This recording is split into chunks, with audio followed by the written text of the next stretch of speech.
So we're here with Chris Wheeler, who's a bank analyst at Mediobanca. Thanks very much for talking to Bloomberg today. Pleasure. So banks in France, the UK, Ireland, Germany and Spain have announced that they're going to reduce assets by more than 800 billion euros over the next 2 years. Is this a good environment to be selling assets?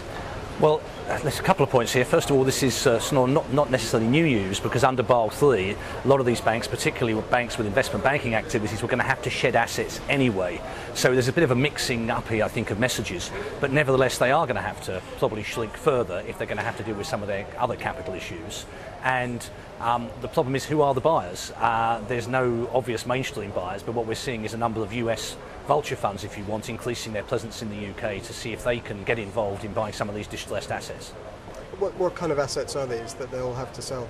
Well, it's going to be something of a mixture of assets that the banks will sell. In some cases, it'll be what we call legacy assets, so still some of the old credit assets, the CDOs, the commercial real estate activity they have on their balance sheet from pre-crisis.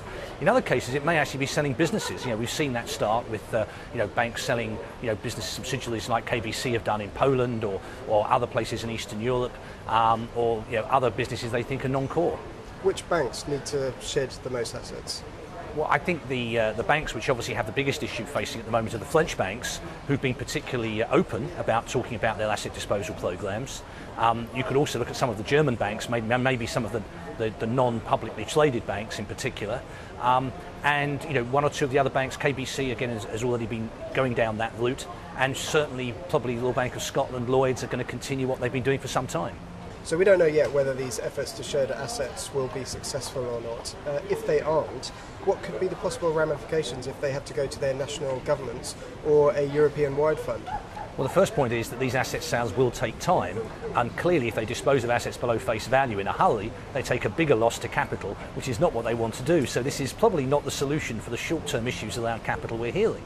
So will they therefore have to go to either private shareholders? Well, with valuations where they are, that's going to be tough, but some might achieve it, but there'll be big dilution.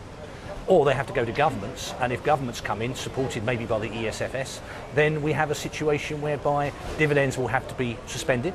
Obviously bonuses and other compensation issues will be up for grabs. Does raise some competitive issues for banks who do have to go down that route. What could the potential impact be on the economy of this deleveraging? Well, the problem with deleveraging is obviously it means banks are storing up capital. It means they obviously are even more cautious about lending, and if they're more cautious about lending, then obviously that does have impacts on stimulating the economy. But it's a fact of life. If governments want to push up capital levels, they have to pay the price. And I'm not sure this is a price worth paying at this particular point in time. One final question. Do you think that forcing banks to raise capital ratios will help to alleviate the Eurozone crisis? Absolutely not.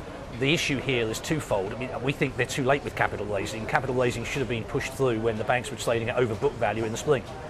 They first of all have to solve the sovereign crisis, put some kind of platform under that, because that's why the banks are having to raise capital. If you solve the sovereign crisis, investors understand what the kind of losses they may have to take on those sovereign holdings, and then they can come in with a degree of confidence and put capital into those banks to continue on and start to do what they do best, lending money and working with their clients. Chris Wheeler, bank analyst at Mediobanca. Thank you very much. Pleasure.